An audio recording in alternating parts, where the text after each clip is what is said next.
Begitu laga berakhir, perhatian penonton dan media bukan hanya tertuju pada kemenangan Filipina, tetapi pada keputusan aneh yang diambil pelatih Octavian. Dari awal pertandingan, sosok Megawati Hangestri, oposisi yang biasanya menjadi mesin poin utama Indonesia, terlihat duduk di bangku cadangan. Senyap, hanya sesekali tersenyum tipis, seolah menahan sesuatu yang ingin diungkapkan. Baru di set ketiga ia dimasukkan, itu pun ketika skor sudah tertinggal jauh. Para komentator televisi pun kebingungan. Kenapa Megawati tidak dimainkan sejak awal? Tanya salah satu penyiar dengan nada heran.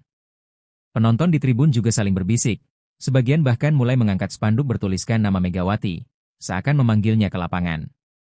Namun, Octavian tetap teguh pada keputusannya, tak sedikit pun terlihat menyesal atau goyah. Bagi sebagian pengamat, keputusan itu terasa seperti perjudian yang gagal. Mengistirahatkan pemain kunci di laga penentuan sama saja dengan membiarkan lawan bermain tanpa tekanan besar. Ketika Megawati akhirnya masuk, ia langsung memberi dampak, tapi waktu sudah terlalu sedikit untuk membalikan keadaan. Di ruang konferensi pers usai pertandingan, Octavian hanya menjawab singkat ketika ditanya soal keputusannya. Itu strategi, ucapnya dingin, tanpa menjelaskan detail. Namun, justru dari jawaban singkat itulah lahir gelombang spekulasi yang semakin membesar. Di sisi lain lapangan, malam itu menjadi panggung sempurna bagi Clarice Loresco. Oposisi Filipina yang bertubuh tinggi dan berotot itu tampil bagaikan tembok yang tak tergoyahkan di depan net, sekaligus pedang tajam di garis serang. Dengan smash keras dan penempatan bola yang cermat, ia mencetak total 18 poin, terbanyak di antara semua pemain di lapangan. Loresco tampak seperti telah mempelajari setiap kelemahan Indonesia. Ia memanfaatkan celah di blok, memukul bola dengan sudut tajam, bahkan sesekali melakukan tip lembut yang mengecoh lawan. Setiap kali ia mencetak poin, ia merayakannya dengan kepalan tangan dan tatapan penuh api ke arah tribun pendukung Filipina. Bagi Filipina, kemenangan ini bukan hanya soal mengalahkan Indonesia, tapi juga membuktikan bahwa mereka bisa menundukkan tim yang punya salah satu oposisi terbaik Asia. Dan malam itu, Loresco adalah bintangnya. Sambil menerima penghargaan sebagai pemain terbaik laga, Loresco berdiri di tengah lapangan dengan bendera Filipina di pundaknya. Sorot lampu kamera menyorotnya, namun di balik senyum itu, ia menyimpan satu kejujuran yang akan ia ungkap tak lama kemudian. Dalam wawancara pasca pertandingan, Loresco mengaku ada satu hal yang benar-benar mengejutkannya. Jujur saja, kami sudah mempersiapkan strategi khusus untuk menghentikan Megawati, ujarnya sambil tersenyum tipis. Dia adalah pemain yang sangat berbahaya. Kami tahu jika dia on fire, pertahanan kami akan kesulitan. Tapi, dia tidak ada di 2 set pertama. Itu di luar dugaan. Pernyataannya membuat ruangan wartawan bergemuruh. Beberapa mencatat cepat, beberapa lainnya langsung mengirim breaking news ke redaksi. Loresco, yang biasanya fokus pada penampilan timnya sendiri, kali ini dengan jelas mengungkapkan rasa terkejutnya pada strategi Indonesia. Ia bahkan menambahkan, kalau dia bermain dari awal, mungkin cerita hari ini akan berbeda. Tapi ini voli, kadang bukan hanya soal kekuatan, tapi juga soal keputusan. Komentar itu terdengar sopan, tapi bagi banyak orang, terasa seperti sindiran halus. Seakan ia mengatakan bahwa Filipina diuntungkan oleh keputusan pelatih lawan. Set ketiga dimulai, dan akhirnya Megawati dimasukkan. Begitu kakinya menginjak lapangan, sorakan penonton Indonesia langsung pecah. Ada energi baru yang terasa, seolah semangat tim kembali hidup. Serangan pertama Megawati langsung menjadi poin, membuat blok Filipina sedikit goyah. Menurut Loresco, momen itu cukup membuat timnya tertekan. Ketika dia masuk, ritme mereka berubah. Mereka lebih percaya diri, dan kami harus berlari lebih cepat di pertahanan, katanya. Beberapa kali Filipina harus mengubah pola blok demi menyesuaikan serangan cepat dari Megawati. Namun, meski memberikan tekanan, Megawati masuk ketika keadaan sudah kritis. Skor tertinggal terlalu jauh, dan waktu tidak berpihak pada Indonesia. Upaya kerasnya hanya mampu membuat perbedaan tipis di akhir set. Bagi sebagian penonton, kehadiran Megawati di set ketiga bagaikan seteguk air di tengah gurun, memberi harapan, namun terlalu terlambat untuk menyelamatkan perjalanan panjang. Keputusan Octavian untuk mencadangkan Megawati sejak awal memicu gelombang spekulasi. Beberapa pengamat menyebut kemungkinan alasan teknis, mungkin kondisi fisik Megawati tidak prima. Namun, rumor yang beredar di belakang layar mengatakan ada masalah non-teknis antara pelatih dan sang bintang. Media sosial pun langsung memanas. Tagar mainkan Mega menjadi trending, Sementara sebagian netizen menuduh Octavian sengaja menyimpan Megawati karena konflik pribadi. Spekulasi ini semakin diperkuat dengan sikap dingin Octavian di konferensi pers, yang tak mau menjelaskan secara rinci. Lores Cho, saat ditanya soal isu tersebut, hanya menggeleng sambil tersenyum. Itu urusan internal mereka. Saya tidak bisa menilai, ujarnya, mencoba menghindari kontroversi lebih jauh. Namun, senyum samar di wajahnya membuat banyak orang bertanya-tanya apakah ia tahu lebih banyak dari yang ia ucapkan. Apapun penyebabnya, keputusan ini sudah menjadi bagian dari sejarah pertandingan. Dan bagi sebagian besar supporter, itu adalah sejarah yang pahit. Tanpa Megawati di 2 set pertama, Indonesia seperti kehilangan arah. Serangan mereka mudah dibaca oleh blok ganda Filipina, yang selalu tepat berada di posisi untuk menahan bola. Setter Indonesia berulang kali terpaksa mengoper bola ke sayap yang sama, membuat pola permainan monoton dan mudah diantisipasi. Blok Filipina benar-benar menjadi tembok baja. Bola-bola keras dari speaker Indonesia sering mental kembali ke area sendiri, membuat para pemain frustasi. Sementara itu, kecepatan rotasi dan koordinasi Filipina membuat mereka mampu menutup setiap celah pertahanan. Di bangku cadangan, Megawati hanya bisa menatap ke lapangan. Sesekali ia bertepuk tangan memberi semangat, tapi sorot matanya jelas menunjukkan rasa tak puas. Beberapa kali kamera menyorot wajahnya, membuat jutaan penonton televisi di rumah bertanya-tanya, mengapa pemain sekuat ini tidak dimainkan? Pada akhirnya, 2 set awal itu menjadi pondasi kemenangan Filipina. Tanpa tekanan dari oposisi terbaik Indonesia, mereka bebas membangun momentum, dan momentum itulah yang membawa mereka menuju kemenangan telak 3-0. Begitu Megawati akhirnya masuk di set ketiga, ritme permainan Indonesia langsung berubah. Bola-bola serangan menjadi lebih bertenaga, dan blok Filipina mulai kewalahan membaca arah smash-nya. Setiap kali Megawati meloncat, sorakan penonton Indonesia di tribun pecah, membawa semangat baru bagi tim. Namun, semangat itu datang terlambat. Filipina sudah memimpin 2 set penuh, dengan kepercayaan diri yang tinggi dan strategi yang mapan. Meski Megawati mencetak beberapa poin penting, jarak skor sulit terkejar. Waktu berjalan cepat, dan setiap rally menjadi ujian berat bagi Indonesia. Ketika skor mencapai match point untuk Filipina, stadion seakan menahan napas.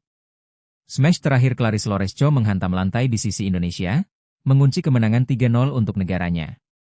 Para pemain Filipina langsung berlari merayakan, sementara para pemain Indonesia hanya bisa berdiri mematung, mencoba menerima kenyataan pahit.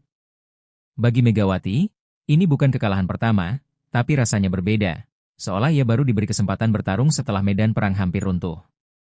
Tak butuh waktu lama, media sosial meledak. Di Twitter, tagar mainkan Megawati dan ada apa dengan Octavian langsung memuncaki trending topik. Ribuan komentar membanjiri lini massa, sebagian besar berisi kekecewaan dan amarah terhadap strategi pelatih. Apa gunanya punya senjata andalan kalau disimpan di gudang, tulis salah satu akun fans. Yang lain menambahkan, kami datang ke stadion untuk melihat Megawati bermain, bukan duduk di bangku cadangan. Kritik tajam juga datang dari mantan pemain dan analis, yang mempertanyakan logika di balik keputusan itu. Di sisi lain, ada pula yang mencoba membela Octavian, mengatakan mungkin ada alasan kesehatan atau taktik tertentu. Namun, suara pembelaan itu tenggelam di tengah gelombang komentar pedas. Bagi publik, keputusan ini bukan sekadar strategi. Ini dianggap kesalahan besar yang merampas peluang Indonesia untuk melangkah lebih jauh. Keesokan harinya, sejumlah analis mulai membedah data pertandingan. Perbandingan angka sebelum dan sesudah Megawati masuk begitu mencolok. Tanpa Megawati di 2 set pertama, efektivitas serangan Indonesia hanya 31%, dengan rata-rata poin per rally 0,38.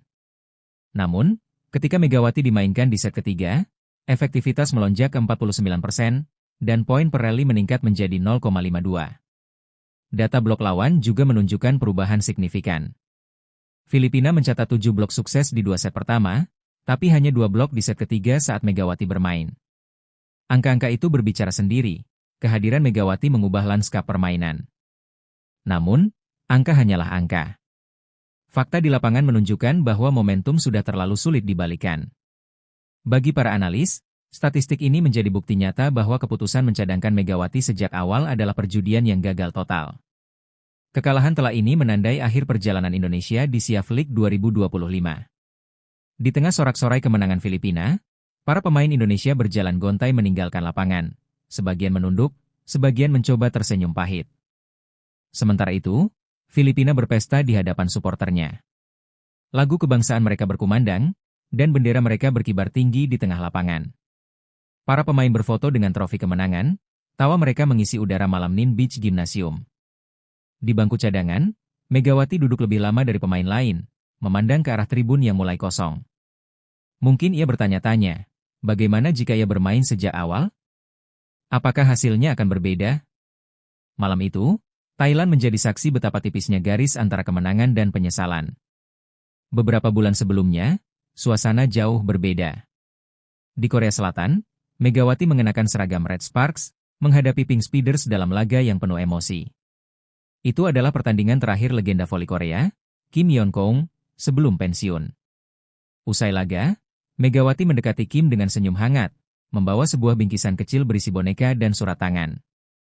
Terima kasih untuk inspirasinya, kata Megawati dengan bahasa Korea yang terbata, membuat penonton bertepuk tangan. Kim, yang jarang terlihat emosional di lapangan, memeluk Megawati erat. Kamu pemain yang hebat. Teruslah berjuang, ujarnya. Sorotan kamera menangkap momen itu, dan segera menjadi viral di seluruh Asia. Malam itu, kemenangan atau kekalahan tidak terlalu penting. Yang terpenting adalah rasa hormat antara dua generasi bintang voli Asia. Setelah musim yang gemilang di Korea, Megawati memulai babak baru. Ia resmi bergabung dengan klub promosi Manisa BBSK di Liga Voli Turki, salah satu liga paling kompetitif di dunia. Kabar ini menjadi sorotan media internasional, apalagi Manisa juga merekrut Tanja Grosser, outside hitter asal Jerman yang dikenal cepat beradaptasi. Duet keduanya disebut-sebut bisa menjadi kombinasi mematikan bagi lawan. Bagi Megawati, ini adalah kesempatan membuktikan diri di level yang lebih tinggi. Saya ingin berkembang, belajar dari pemain-pemain hebat Eropa, ujarnya dalam wawancara singkat sebelum keberangkatan ke Turki. Meski meninggalkan Asia, dukungan dari fans Indonesia tetap membanjirinya, memastikan ia tak pernah benar-benar bermain sendirian. Sebelum resmi pindah ke Turki, Megawati sempat kembali ke Korea untuk menghadiri acara pensiun Kim Yeon-kong. Di sana, ia kembali membawa hadiah, kali ini sebuah plakat kecil berukir pesan pribadi. Kim tersenyum lebar saat menerimanya. Kamu mengingat pertemuan kita di Asian Games 2018? Waktu itu kamu masih sangat muda, katanya sambil tertawa. Megawati mengangguk, mengingat betapa gugupnya ia kala itu bertemu idolanya di lorong stadion. Keduanya berbincang singkat, mengenang momen-momen di lapangan dan berbagi cerita tentang cedera, kemenangan, dan perjalanan karir. Saat berpisah, Kim memeluk Megawati sekali lagi, kali ini dengan tatapan bangga seorang senior kepada juniornya. Momen itu terekam dalam foto-foto yang tersebar luas di media sosial, memperlihatkan sisi manusiawi dari dua bintang besar voli Asia. Kini, jalan mereka berbeda. Megawati memulai petualangan di Turki, menghadapi tantangan baru melawan pemain-pemain terbaik Eropa. Sementara itu, Kim Yeon-kong resmi gantung sepatu, mengakhiri karir panjangnya yang penuh prestasi akibat cedera bahu yang tak kunjung pulih. Meski berbeda jalan, keduanya tetap saling mendukung. Kim beberapa kali mengunggah foto Megawati di media sosialnya, memberi semangat dari jauh. Bagi Megawati, dukungan itu menjadi pengingat bahwa setiap perjalanan memiliki titik awal dan akhir, dan ia kini berada di awal babak baru yang penuh harapan. Sementara bagi Kim, pensiun bukanlah akhir, melainkan awal dari peran baru sebagai inspirasi bagi generasi berikutnya. Dua bintang, dua jalur berbeda, tapi cahaya mereka tetap bersinar di langit voli dunia.